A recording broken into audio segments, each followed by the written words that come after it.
하나님 말씀 함께 읽겠습니다. 신약성경 데살로니가전서 5장 16절 말씀부터 18절 말씀입니다. 앞에 스크린을 참고하시고요. 함께 읽겠습니다. 항상 기뻐하라. 쉬지 말고 기도하라. 범사에 감사하라. 이것이 그리스도 예수 안에서 너희를 향하신 하나님의 뜻이니라. 아멘.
오늘 말씀 범사에 감사하라.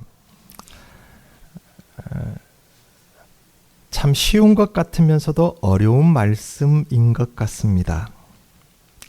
범사에 감사하라. 쉬운 명령은 아닙니다. 범사에 감사할 수 있을까? 생각해보면 생각해볼수록 어려운 이 말씀에 조금 더 본질에, 그리고 오후에는 조금 더 손에 잡히게 접근해 보기 위하여서 감사라는 제목으로 오늘 오전 오후 말씀을 들고 왔습니다. 최상품의 감사를 드리기 위해서. 이 감사란 무엇일까요? 우리는 의미를 잘 압니다.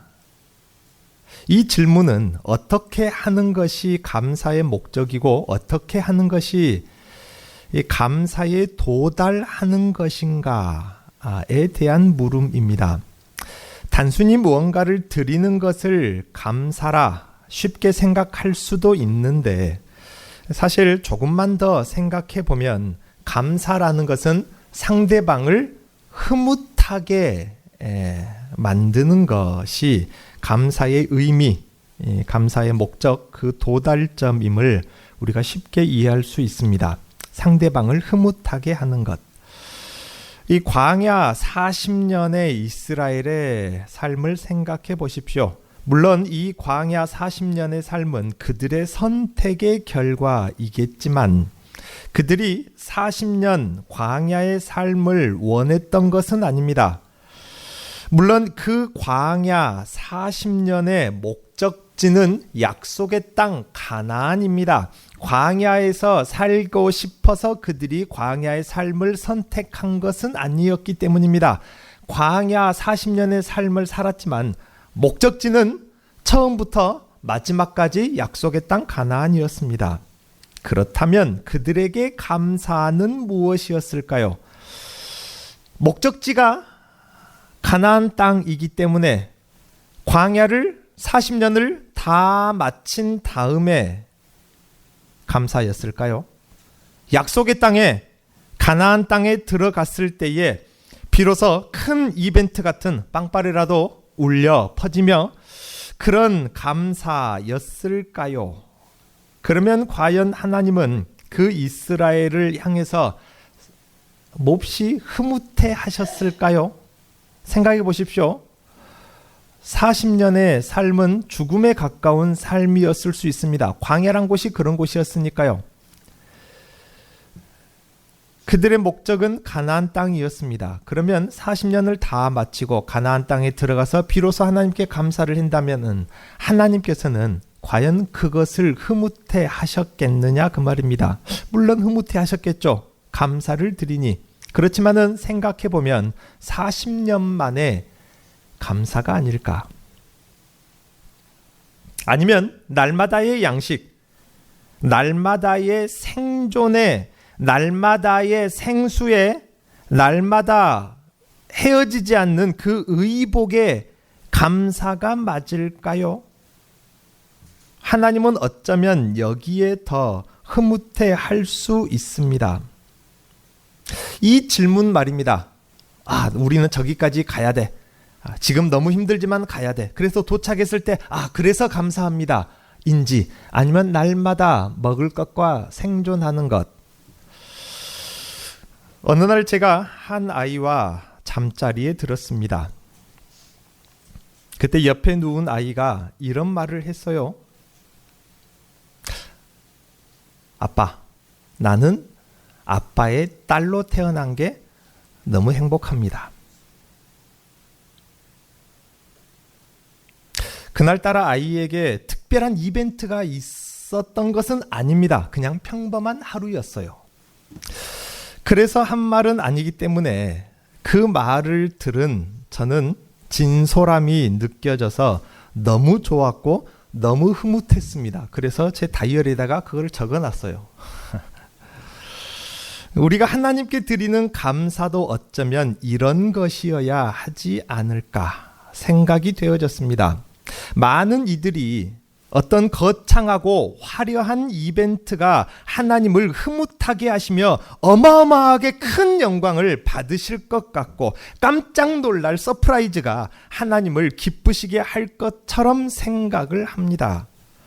물론 그런 것도 좋죠. 특별한 이벤트도 크고 화려한 감사도 좋지만 그보다 그냥 평범한 일상 속에서 발견된 감사가 하나님을 더 기쁘시게 한다는 사실을 알고 있습니까?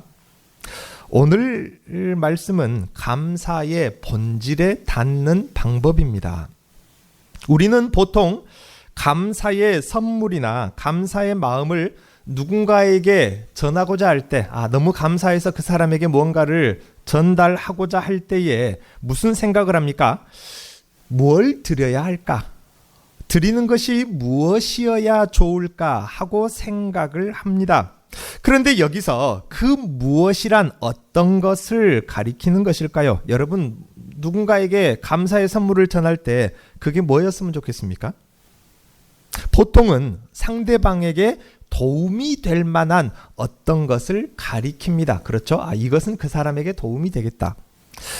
그런데 또 이렇게 접근을 해보십시오. 어린 아이들에게 그와 비슷한 상황에서 여러분이 선물을 받았을 때 손주에게나 어린 자식에게 자녀에게 선물을 그렇게 받았을 때에 그러한 나의 삶이 변화될 만큼 아주 크게 도움이 될 만한 선물을 그들이 할 수 있었나요? 스티커 몇 장 붙여가지고 자기가 아끼는 스티커, 공주 스티커, 뽀로로 스티커 몇 장 붙여가지고 글씨도 겨우 읽어보기 어렵게 쉽게 만들어 놓은 편지 비슷한 것을 받았어요. 그것이 저에게 도움이 될까요? 삶이 더 나아질까요? 수명이 더 늘어난다거나. 그런 경우 없습니다. 자녀가 장성하여서 새 차나 새 집을 선물하지 않는 이상 삶에 크게 도움이 되지 않습니다. 그럼에도 불구하고 그 어린아이의 선물이 좋은 것은 그 아이가 대견스러운 것이고 나를 향한 그 아이의 감정이 그 마음에 엿보여서 흐뭇한 것입니다. 우리가 하나님께 드리는 감사의 표현도 그렇지 않을까요? 우리가 하나님께 감사를 드릴 때, 무언가를 드릴 때 하나님의 삶을 더 나아지게, 달라지게 할 만큼의 무언가를 하나님께 드릴 수 있냐 그 말입니다. 하나님은 모든 것에 풍성하신 분입니다. 풍성하시다 못해 모든 것에 있어서 무한하실 뿐만 아니라 본질적으로 하나님은 필요라는 것 자체, 필요라는 개념 자체가 없는 분입니다. 필요하다, 무언가 필요가 있다. 이 필요라는 단어는 불완전성의 상징이기 때문에 하나님께는 없는 단어입니다. 애초에 하나님은 창조자이시죠. 그러므로 우리가 하나님께 드릴 감사, 즉 하나님이 우리에게서 받으심으로 그분이 흐뭇해지실 것은 그분의 삶이 더 나아지게 할 만한 그 어떤 것이 아니라 결국 그분을 향한 우리의 진솔한 마음, 우리의 감정입니다. 어린아이로부터 스티커 몇 개 붙었지만은 자기가 가장 아끼는 것을 붙였기 때문에 가장 소중한 것을 나에게 드리고자 하는 그 마음을 이해하기 때문에 흐뭇해지는 것처럼 우리가 하나님께 드리는 그 무엇도 우리의 진솔한 마음, 우리의 감정이 결국은 하나님을 흐뭇하게 하는 것이라 그 말입니다. 물론 그렇다고 해서 이거 마음만 있으면 되죠. 이미 그 사람은 마음도 없는 것입니다. 물질에 더 마음이 있으니까 앞에다가 살짝 뭘로 덮어놔요? 마음만 있으면 되죠. 속은 텅 비었으면서, 마음은 텅 비었으면서. 그래서는 안 되겠죠. 그렇다면 여기서 감정과 마음을 드린다고 했을 때에 어떤 것이 최고로 좋을까요? 하나님이 나에게 베풀어 주신 어떤 이벤트, 기가 막힌 어떤 기적을 일으켜서 좋은 곳으로 인도하셔서 어마어마하게 많은 것을 주셔서 등등 하나님이 나에게 어떤 이벤트를 베풀어 주셔서 그 이벤트에 내가 감동을 받아들이는 거, 하나님 너무 멋집니다. 기가 막히게 좋은 걸 주셨네요. 하는 것도 물론 당연히 좋은 감사드림이 되겠지만은 오히려 평범한 일상의 사소한 일들에 감동받아 주는 것, 그 감정을 드린다면 이것이야말로 최상품의 감사를 드리는 것이 될 것입니다. 진솔함이 담길수록 최고의 감사가 된다는 말씀입니다. 어느 날 아무렇지 않은 그냥 평범한 날에 나는 하나님의 자녀가 되어서 좋아요. 이 한마디 진심으로 하는 고백에 그분을 흐뭇하게 해드릴 것이기 때문입니다. 뭔가 기가 막히게 좋은 기적을 일으켜서 난 하나님 자녀가 된 게 좋습니다 하는 것도 좋은 감사의 고백이겠지만은, 그런 것이 없어도 너무 평범한 아무렇지 않은 그 일상 속에 나는 하나님의 자녀가 된 것이 너무 좋습니다. 이 한마디 말입니다. 그렇다면 하나님께 드리는 내 감정이 중요하고 내 감정은 진솔할수록 극상품의 감사가 된다고 했는데, 진솔함이라는 것은 무엇일까요? 어떻게 만들어지고 진솔함이란 어떻게 표현되고 전해지는 것일까요? 하나님 자녀가 된 것이 너무 좋습니다. 제 말은 진짜입니다. 진짜입니다. 이렇게 말을 100번 말하는 것일까요? 그렇지 않습니다. 우리는 이미 알고 또 느끼고 있는 답입니다. 상대방을 세심하게 살필 때 그 상대방의 미묘한 기분의 변화도 금방 알아채주고, 상대가 뭘 좋아하고 뭘 싫어하는지 사소한 그 상대방의 취향까지도 기억해 줄 때에 비로소 상대에까지 진솔한 감정이 전달되고 상대가 깊게 감동을 받는 것입니다. 엄청나게 뭔가 이벤트에만 감동을 받는 것이 아니라 세상에 이런 것까지 다 기억해 주다니, 이런 것까지 다 알아채 주다니 하는 것 말입니다. 하나님이 무엇을 좋아하실지, 하나님이 무엇을 싫어하실지, 하나님이 무엇을 기뻐하실지 여러분 함부로 대하지 마시고 막대하지 마십시오. 그런 경우가 있어요. 저희 부부는 그렇지 않습니다. 일단 이렇게 말하는 것부터가 뭔 말이 나올지 대충 감이 잡히시죠. 그러나 보통의 부부들은 서로에게 그런 마음이 있어요. 서운한 마음이 있습니다. 어떤 마음이요? 다른 사람들은 다이아 5캐럿짜리 해주는데, 그 캐럿이라는 말이 그 쥐염열매 그 씨앗에서 시작된 단어입니다. 쥐염열매 그 씨앗이 1캐럿 크기거든요. 다른 사람 5캐럿 반지 해줄 때 나한테는 다이아 비슷한 유리로 된 것도 안 해줘서 서운한 것이 아니라 나를 막대할 때, 나를 함부로 대할 때 서운한 것입니다. 그렇지 않습니까? 여러분 그렇지 않나요? 가장 가까운 사람일수록 말입니다. 배우자가 나를 함부로 대할 때, 자녀들이 나를 함부로 대할 때, 부모가 나를 함부로 대할 때 서운하다 그 말입니다. 그렇지 않습니까? 그런데 우리가 하나님을 그렇게 대하는 경우가 너무 많습니다. 뭐 하나님이니까, 뭐 대단한 분이니까, 무한하신 분이니까, 막 나라면 껍벅 죽고 못 사는 사랑의 하나님이시니까, 그래서 내가 하나님을 함부로 대하고 막대할 때가, 함부로 취급할 때가 있다 그 말입니다. 그러지 마시라 그 말입니다. 감사라는 것은 멀리 있는 것 아니고 내가 가진 것이 없어서 못하는 것이 아니라 하나님을 향하여서 섬세하게 그분이 좋아하는 것, 그분이 원하시는 것, 그분이 싫어하시는 것을 섬세하게 살피고 그것을 기억해 드리는 것만으로도 그분을 흐뭇하게 할 수 있고, 그것이 최상품의 감사드림이 될 수 있다 그 말입니다. 또한 사소한 일정이라도, 사소한 취향이라도 상대 위주로 맞춰주려고 한다면은 상대를 향한 나의 적극적인 감정의 진심이 전달이 됩니다. 그렇기 때문에 하나님과 나 사이에 사소한 약속이라도, 사소한 계획이라도, 하나님과 나 사이에 사소한 다짐이라도, 정말로 하찮은 목표라도, 사소해 보이는 만남이나 하나님과 나 사이에 별것 아닌 것 같은 일정이라도 하나님 위주로 맞춰드린다면은 분명히 하나님을 향한 나의 적극적인 감정의 진심이 전달이 될 수가 있다 그 말입니다. 별것 아닌 것 같더라도 이해는 하죠. 그러나 사랑하는 두 연인이 있는데 서로 데이트하기로 약속을 했어요. 뭐 1년 만에 한 번 하는 데이트가 아니라 날마다 하는 데이트인데 상대방이 나 더 중요한 약속이 좀 생겼는데 우리 뭐 내일도 보니까 하고 약속을 취소하고 가버렸어요. 날마다 보는 약속이니까, 날마다 보는 얼굴이니까. 그러면은 이해는 하겠지만은 내심 좀 서운하지 않습니까? 그럴 것 같아요. 그러지 않습니까?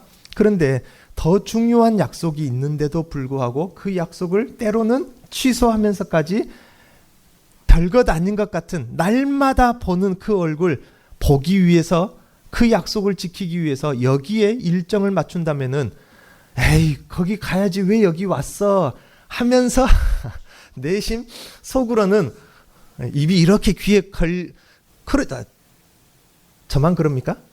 보통 여자분들이 그래요. 그러면서 속으로는 거기 가지 왜 여기 왔어 하면서 잘 왔어 속으로는 그러지 않습니까? 하나님께도 그런다 그 말입니다.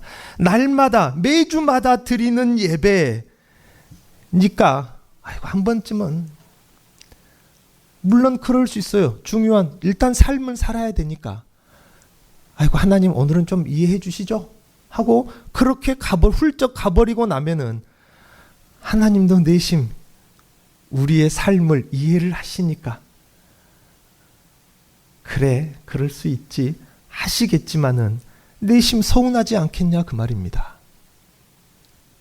그렇지만은 말 그대로 우리가 흔히 쓰는 말입니다. 만사 제쳐두고 별것 아닌 것 같은 날마다 보는 그 데이트 약속, 그것 하나 지키기 위해서 만사 제쳐두고 하나님 앞에 하나님 만나러 나온다면은 그보다 더 큰 감사가 있겠냐 그 말입니다. 하나님을 그보다 더 흐뭇하게 할 만한 다른 그게 바로 최상품의 감사드림이라는 것입니다. 어떤 크고 화려한 이벤트 같은 특별함의 가능성이 전혀 없어도 지극히 평범함 속에 지극한 일상 중에서 오히려 진솔함은 가장 깨끗하게 하나님 앞에 드러나게 돼 있는 것입니다. 그때 드리는 감사는 다른 어떤 전제나 조건이 붙은 감사가 아니기 때문입니다. 하나님 이것 때문에 이것을 주셨으니까 내가 이렇게 감사를 안 할 수가 없습니다. 조건 아닙니까? 그러나 그런 조건 아무것도 없어도 하나님 아무것도 없는 평범한 일상 그냥 하나님 감사합니다. 하나님 보러 왔습니다. 하는 것 아닙니까? 그래서 사람들이 별것 아닌 것, 당연한 것으로 여기고 마는 그 모든 것들에 대해서 오히려 감동받을 줄 알고 감사를 표현한다면 그것이야말로 하나님께 가장 특별한 진솔한 감사의 표현이 될 것입니다. 감사가 정말로 무엇일까? 무엇이 진짜이고 무엇이 최고일까를 이 말씀을 준비하면서 시간을 내서 조용히 생각을 해보았습니다. 그러던 중에 제가 아이들에게 들었던 자꾸 저와 제 이야기를 해서 죄송한데 그래야 좀 진솔한 목회자로서의 전하는 말씀이 되지 않을까 싶어서요. 뭐 남이 좋았던 이야기 해봤자 아무 의미가 없지 않습니까? 여러분의 담임 목사가 좋았던 그 기억만 거기서부터 가져오자 그 말입니다. 제가 아이들에게 들었던 가장 좋았던 제가 가장 흐뭇했던 기억들을 가만히 떠올려 보았어요. 무엇이 하나님께 정말로 진솔하고 최고의 감사일까를 떠올려 봤는데 문득 그 생각이 들었어요. 내가 흐뭇하고 내가 진짜 좋았던 적을 한번 생각해 봐야겠다. 아빠의 딸로 태어난 게 정말로 좋아요. 아빠 같은 사람이 되고 싶어요. 아빠가 제일 잘생겼어요. 제 말이 아니라 이게 그렇더라고요. 연예인 누구 전 잘 모르겠는데 연예인 누구 이름 이야기하면서 그 사람보다 더 잘생겼대요. 그날 잠을 못 잘 뻔했습니다. 아빠가 만들어준 것은 다 좋아요. 오늘 아빠랑 자고 싶어요. 아빠한테서 좋은 냄새가 나요. 그래서 제가 로션 발라서 난 냄새가 아닐까 하니 물어보니까 오늘만 나는 냄새가 아니래요. 그냥 아빠 냄새가 좋대요. 아빠는 저의 선장이에요. 등등 이후로도 많은 이야기가 있는데요. 제가 경험했던 저를 흐뭇하게 했던 이런 말들을 가만히 모아보니까 하나님께도 정말로 그렇겠구나 라는 생각이 분명히 들었습니다.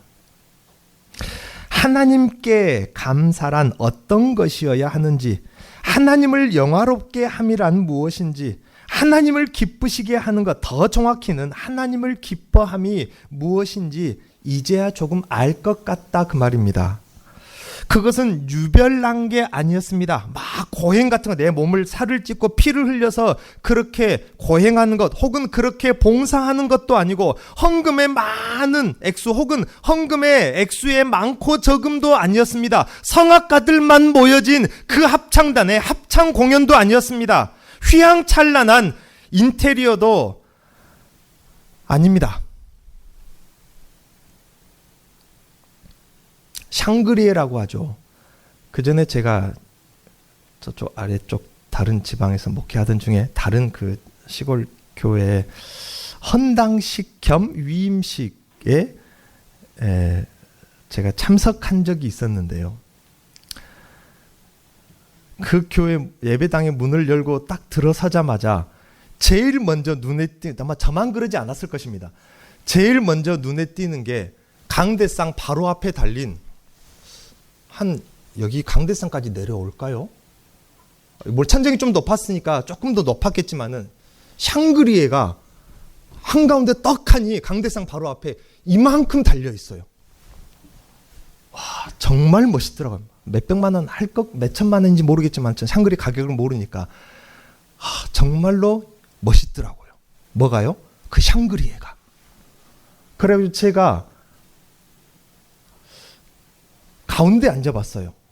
앉아보니까 그 샹그리 끝자락이 목사님 이마에 살짝 걸릴라 가더라고요. 물론 그 마음을 알죠. 누군가가 헌물을 했겠죠. 가장 잘 보이는 곳에 달고 싶었겠죠. 할 수 있는 가장 큰 것, 돈이 좀 들어가더라도 그 마음을 알겠지만은,